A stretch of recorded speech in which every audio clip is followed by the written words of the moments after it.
Beltway with John Fredericks. Talking to Americans outside of Washington, in the heartland, in our cities, and in our communities. About what matters to them outside the Beltway with John Fredericks starts now. You're on Outside the Beltway. I'm John Fredericks, and I'm your blowtorch for free speech in America. Tyler, we'll fix the camera in a minute. We got all kinds of problems here today with the power going out and on a generator, and then somebody walked in the hall and stepped on the plug and he came out of the wall. So got all kinds of things going on, but that's not your problem. I'm happy to be here with you. Great to have you with us. And let's get to Vic in Florida. Phone lines open, 888-480-JOHN, 888-480-5646. Vic in Florida, you're live. Good morning, John, and happy Monday. Happy Monday, John.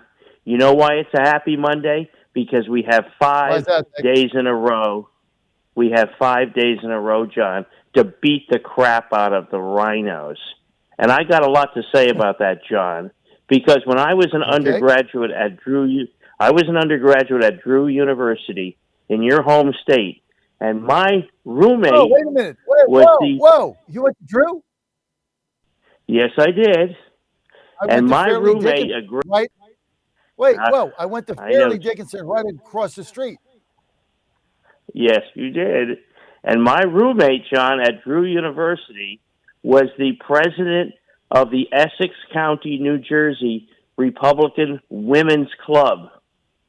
And we became friends, and I knew those people really well. In fact, when I had dinner at their home, they had a big picture on the wall of my roommate's mom and her best friend, Bar Bush, not Barbara Bush, Bar Bush, playing croquet together up in Kennebunkport, Maine. So I learned at a young age, as a working class kid, what the rhinos were all about. Now, these were nice people, and I was a nice kid back then. I didn't become evil, and figuratively, until I became MAGA. But I was drawn to MAGA by some of the things I saw when I was growing up. And, you know, these people always consider themselves moderates. They would look at Reaganites and then later on MAGA people as extremists. But we're not extremists. We're just going back to common sense. And that's your message, John, and that's why your message is so powerful.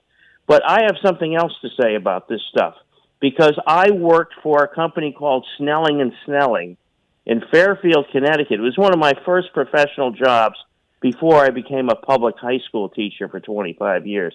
So I was working with young people for a long time, trying to motivate them, get them a good education, and get them good jobs. And when I was working for Snelling and Snelling, I moved from that into becoming a corporate recruiter for a couple of years. This was in 1988, 89, 90, and 91. Now, I don't want to give you my CV, my curriculum vitae.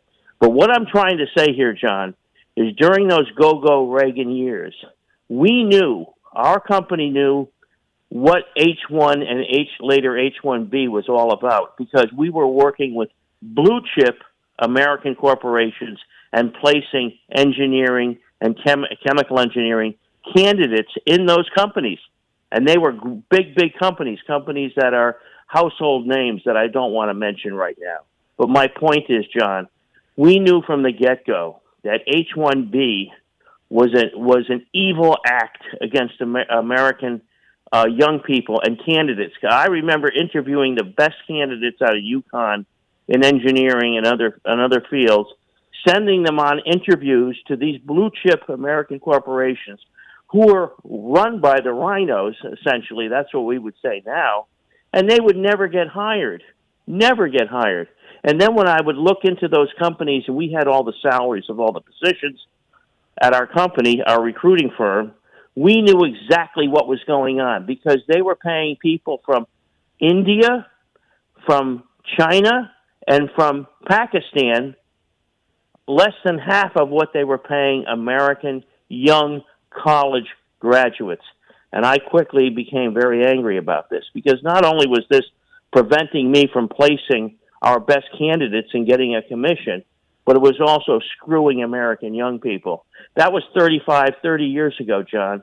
And I learned this up close and personal. I didn't read it in a book. I didn't see it on TV. I worked in that industry, and I understood how the system worked. And it was very, very bad then, and it's much, much worse now because it's expanded so much. Imagine giving somebody from India a 10-year job in the United States by extending their visa, saying to them, you just come over here to America, and we'll give you a wage that you've never seen before. Never mind that it's 40% or 50% of what an American would work, because we don't care about American kids.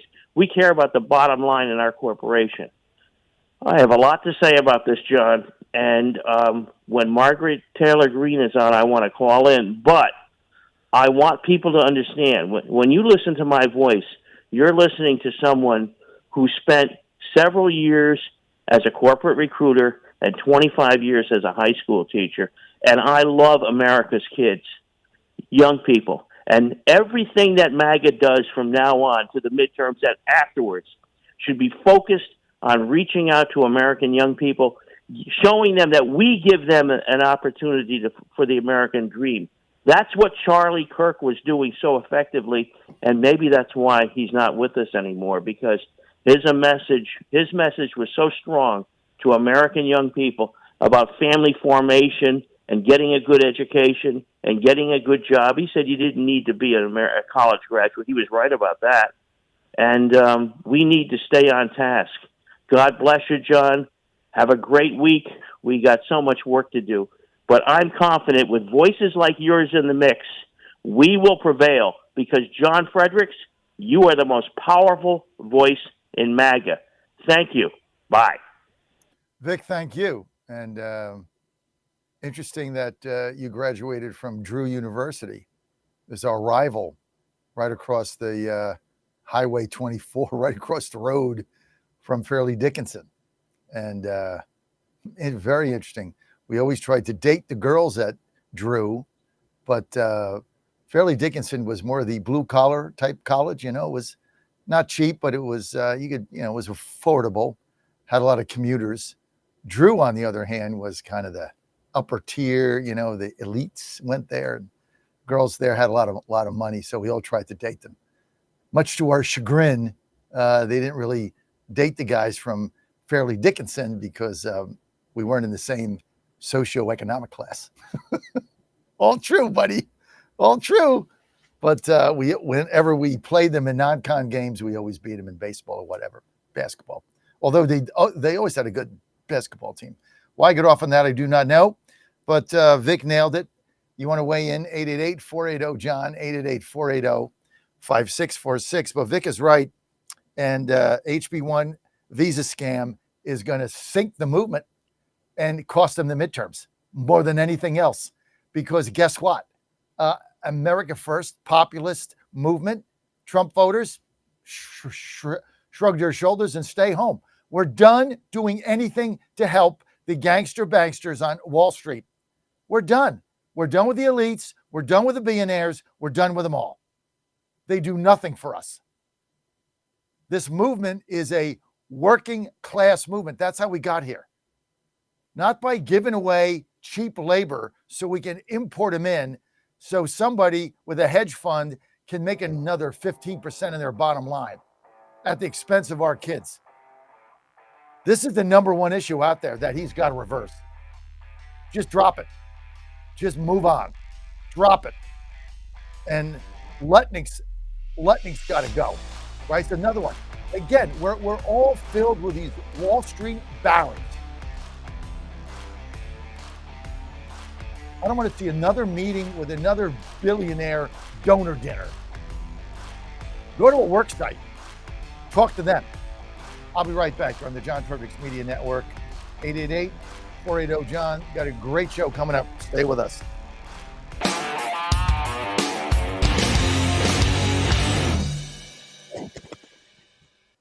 You're now South Beltway. I'm John Fredericks, and I'm your blowtorch for free speech in America, your oracle of the deplorables. Thanks for being with me, as always. 888-480-JOHN, 888-480-5646. You want to weigh in? Great to have you with us, as always, right here on the John Fredericks Media Network.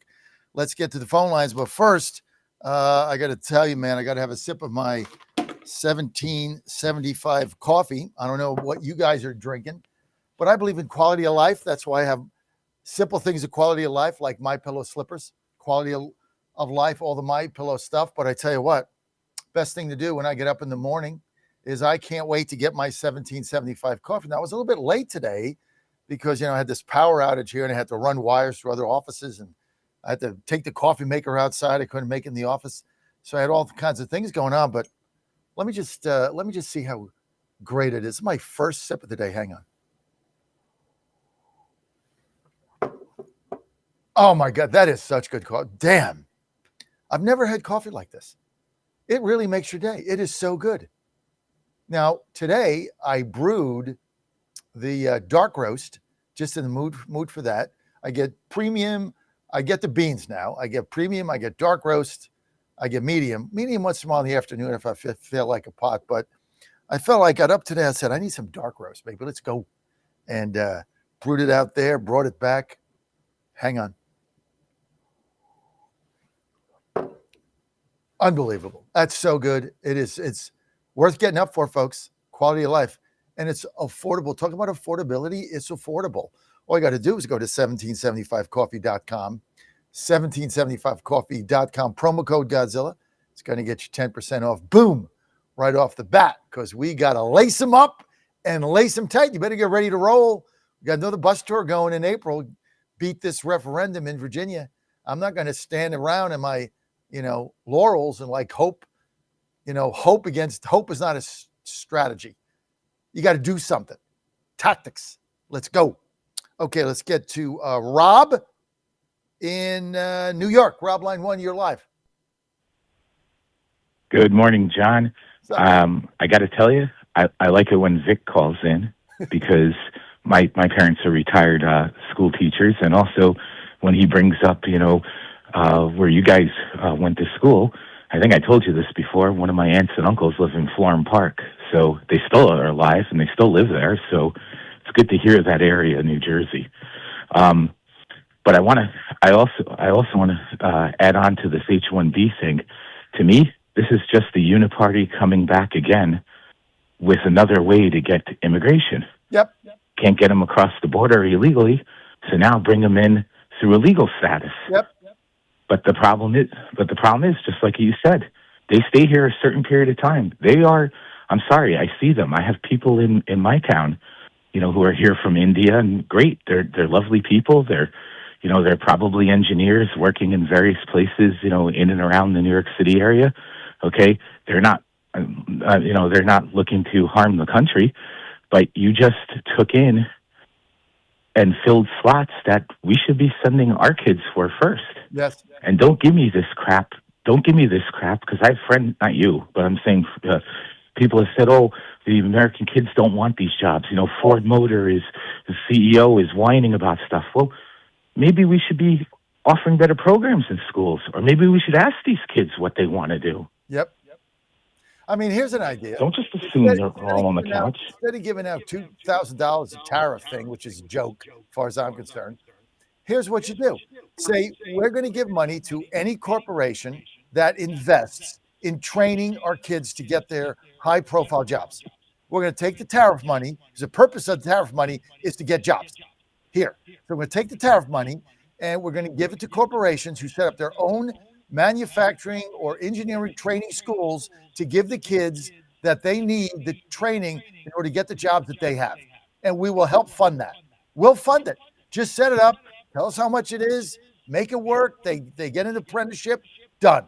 That's where you spend the money, not on $1,000 checks, which basically are gone in a cycle. And then what? Then you got nothing. I mean, that's no long-term investment. This whole thing is becoming ridiculous. And the H-1B visas are right at the center of it. It's cheap labor imported in. It's more illegals. It's the whole thing over again, driven by you-know-who. Billionaires on Wall Street. That's it. They want a better bottom line. They want to not pay our kids. Labor is the number one cost of doing business, and this is another way for them to screw us and make more money. That's all this is about, dude. That's what it's all about. Always has been, and it always will. I don't mind that 2,000 that would have gone to the people go to, let's say, tech schools, like a Lincoln Tech or something like that to increase the recruitment. But why does Ford Motor, a company like that, need that? You mean to tell me when my friend sent me that piece, I'm like, come on, dude. You mean to tell me Ford Motor can't set up its own apprenticeship program? No, They can't go to all of the colleges and universities and the high schools and do that? Rob, it's not about that. It's not about getting the training to get the job done. It's about paying half the wage they pay our kids. That's what it's about. So there's no logic here. The logic is cheap labor. That's what it's about. That's why when you try to analyze it in any kind of a common sense way, you get to a dead end, because the objective isn't, I don't have workers to fill this need. The objective is, I need workers to fill this need that I can pay half of what I can pay Rob's kids. That's what this is about. This is what it's about. That's why there's no common sense. Rob, you there? We lose Rob? All right, let's get to Nancy in South Jersey. Nancy, you're live. John, good morning. I tried to call you just after November 4th. I'm down here in Calming, New Jersey. I'm in South Jersey, but we're stuck with what we're stuck with. I am so glad to hear you finally echo the reason I called you.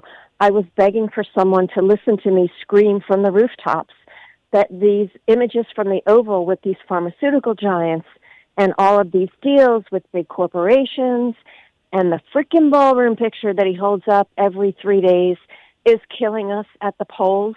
It's making all of us who are diehard MAGA feel like we've been forgotten. It's like he's up in an ivory tower and he totally forgot the people that got him in there. And the worst thing, the reason I called you, is the loss of the voters under 30. I saw it. I'm at a kitchen table every night with 20-somethings and their friends listening to the conversation.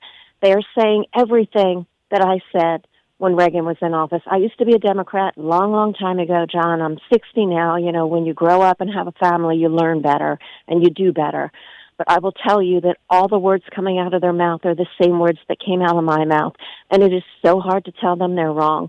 And it is so hard to convince them that the conservative vote is the better vote and the better way to go. Trump is losing a big part of his base over what he's doing. And I'm sick of people telling me, oh, he's a big picture guy. He's a 10,000-foot up guy.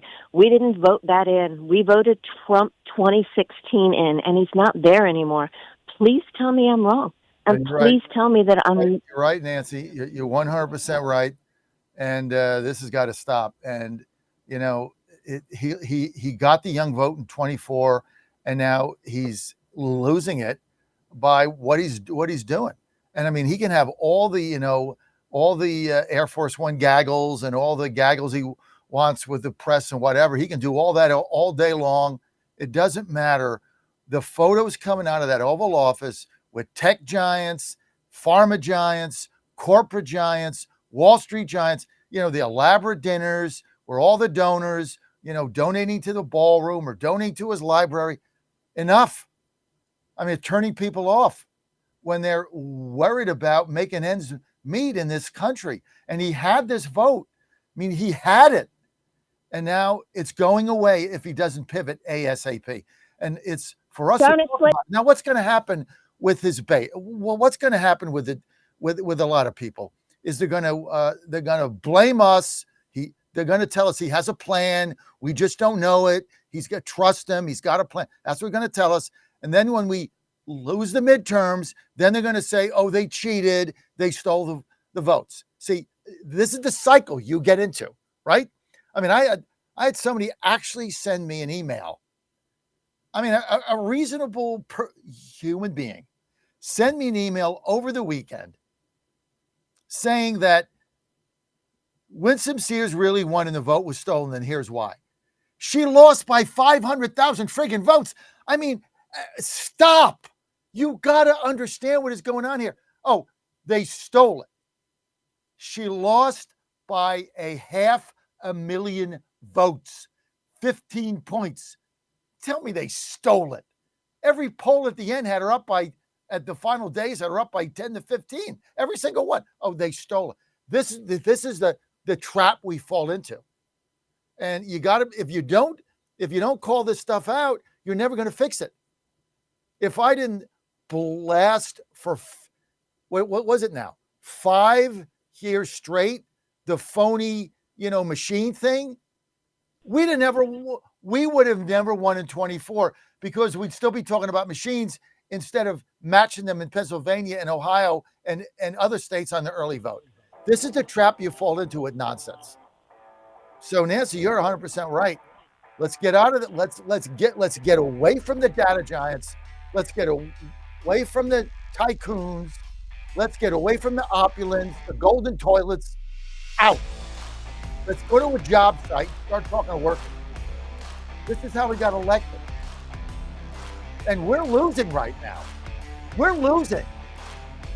And if we lose the midterms, and we got time, but if we lose the midterms, there is no presidency. It ends that night.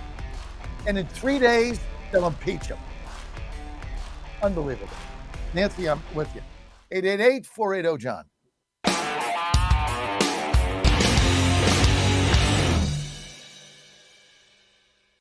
Boy, I'm John Fredericks, and I'm your blowtorch for free speech in America. I tell you what, I'm feeling fantastic. I just started taking this, but now 3 weeks. It's called Mars. Now, it doesn't mean it's for Mars. This is a testosterone supplement for guys. If you're over 40, it is very likely you're dropping testosterone levels to very dangerous, unhealthy levels.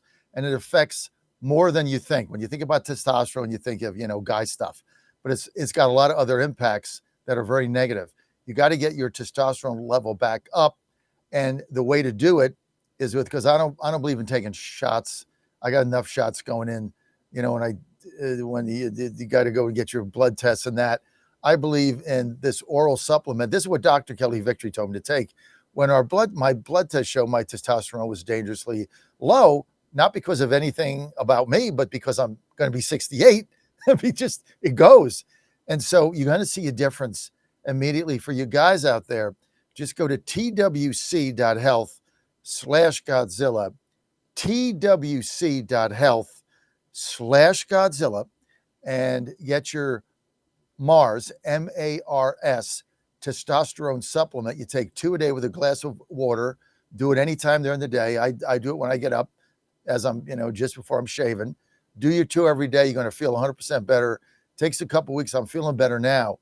And definitely one thing you want to do. I take a lot of supplements because I got to lace them up and lace them tight. We got a long way to go here in order to save this country. And I got to be at the top of my game. So go to twc.health/Godzilla, promo code Godzilla. So all you got to do, promo code Godzilla, and you're going to get 10% off. And try a couple months supply. You're going to feel better. Now, if you're 25, you don't need this, obviously. If you're a female, you don't need it, but it might be a good gift for your husband, right? Over 40, definitely something you want to take a strong look at. Just give it a shot. And it's very affordable. That's the other thing. Stuff that's expensive, nobody can afford that. This is affordable. Everything I give you is affordable, and it works because I take it or I utilize it. So just go to twc.health/Godzilla, promo code Godzilla, and you're going to get 10% off and you're good to go. Let's go to the phone lines. 888-480-JOHN, 888-480-5646. Let's get to James in Ohio, line 1. James, you're live. How you doing, John? Good, James. I've been listening to you and your recent callers, and it's raised my blood pressure, so I just had to call in. What are you guys talking about that Trump is losing his voter base? HB-1 visas.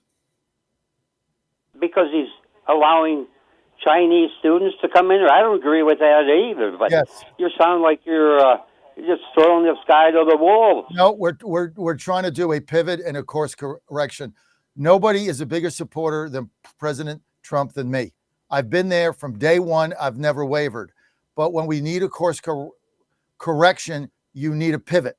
and we need to pivot off of Saudi Arabia, Abraham Accords, Israel. We got to pivot back to domestic policies. 600,000 Chinese students taking our student spots don't make any sense. They come here, they take our jobs.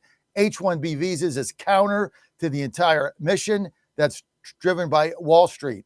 The most recent polls out, the Democrats are gaining on this issue. We need to fix, we need to go forward with these subsidies in Obamacare, income cap it, get that off the table, get the Epstein files off the table, and get back to the core principles that have made this movement and made President Trump the greatest president in history of the country. Forget our lifetime, ever, right? Now the concern is we lose the midterms, he's done. He can't do anything. And so we got to win the midterms. And so we can sit around and hope, well, it'll all turn, or we can say, here's what we need to do to turn it. And that's the purpose of today's show. Thank you. But go ahead. I want to hear what you have to say. Go ahead, James. The state level has no idea in the Republican Party how to get the vote out. It's not the president's responsibility. Well, I mean, if you're importing jobs in from foreign workers, you're not going to motivate the core low propensity Trump voters to come out next November. They certainly didn't come out in New Jersey, and they certainly didn't come out in Virginia. They simply didn't show up. And this is reality. This isn't like somebody stole the election. They didn't show. I mean, we went from losing New Jersey by 5 to 15, losing Virginia by 5 to 15. And you can say Winsome Sears, terrible candidate, agreed. Chitterelli, pretty good candidate, right? So we lost 10 points in both states because our voters didn't show. And if you look at the voter turnout in Virginia among Trump voters, it was abysmal. They didn't care. And so we got to get these people fired up again, and we got to get them out in November. And if we don't get them out, Democrats are going to take the House. Here's the issue we got, James. We just lost 5 seats in California to this scam redistricting. That's -5. We're going to gain 4 in Texas. That's -1. If we don't do something, we're going to lose 4 in Virginia. Now you're back to -5. We only have a 4-seat majority. Now we're -1. Indiana could have picked up a seat. They gave Trump the middle finger, bunch of rhino weasels, right? So we lost that seat, right? We had a judge in Salt Lake City give the Democrats a seat, gave it to them. Now we're -6. We've only got a 4-seat majority. We're already -6 before we even blow the whistle and start the game. So do I have a sense of urgency? You bet your ass I do. I got a real sense of urgency because right now we're going to lose. If the election were held today, we're done. We lose the midterms. So do I have a sense of urgency? You bet. Right now. We have to change what's going on right now. Go ahead. Are you done? Yeah, James. I agree with everything you're saying, but it's not Trump's responsibility. It's the states to come with a plan to get the vote out. Don't throw the president away over all this. I'm not throwing him away. I'm saying that the last couple of policies he's done are not speaking to his base to motivate them to get him out when he's not on the ballot. Has nothing to do with Trump. It's to do with some of the things he's doing. And listen, every photo op in the Oval Office with, pharma titans, I mean, I get he's making deals. Do it in private. I mean, it's of no value here. You're losing your base over this. Just pivot. That's all I'm saying. Pivot. Get back to being... He can talk to anybody he wants. Okay, dude, we're going to lose, okay? If you want to take that position, fine. We're going to lose. We're going to lose the midterms, dude. And then what? And then what do we do? You got nothing. I mean, you have no administration. They're done.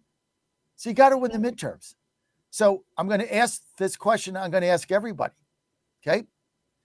Is what he does, is what he's doing with cutting deals with big corporations help him in the midterms or not? Right now, no. The imagery's bad. So I'm not for anything that's going to hurt us in the midterms. Does HB-1 visas help us in the midterms? No. So I'm opposed to it. I want to win. It's about winning. I forget the ideology. It's over now. We have a movement. We have to win. And I have a spring in my step, no doubt about it. All right, man. James, thank you. Thank you for the call. Paul, Michigan, line 2. Paul, you're live. Hey, John. Yep. Hey, I just want to say, as usual, I'm right on target. You're right on target.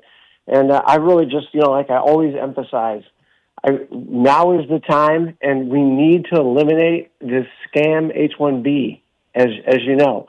Because I see it not only in the tech industry, I see it in the auto industry, right? These auto big OEMs, they love the H-1B also. They don't want to employ Americans.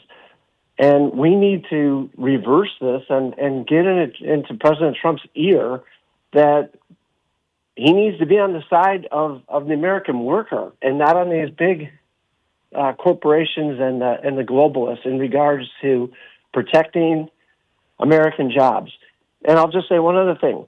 This whole thing about going after Venezuela, regarding the drugs, that's good and everything, but, the big elephant in the room is Mexico. And I firmly think so much of our supply industry is in Mexico. It's going to hamper any kind of kinetic action or policy with Mexico because we're so entwined with them, or at least the corporations are, economically. And we need to extract and encourage our corporations to extract themselves from Mexico and pull back so that we can deal with them as the narco state that they are. What do you think about that? I agree with you 100%. I wish we could. If it was up to me, I'd have the tariffs on our goods coming out of Mexico that could be made here. I'd have it at 1,000%. You force the companies to move here. Now, there's certain things that are made in Mexico or produced there. That's fine. I wouldn't tariff those. Coffee, for instance, I wouldn't tariff that. I mean, that's of no value. We can't make it here. But, the auto parts manufacturers that all went down there, they all went down there for cheap labor. Now they're whining. What the hell do you expect? Right, exactly. And they could be here. They could be here, John, but like you said, it's all about that fat bottom line. And if they want to enjoy this market here, they're going to have to invest in this market. That's what I say. 100%, 100%. Paul, thank you. We've got Dr. Thorpe coming up. We've got Jimmy. We got Rusty. We'll be right back.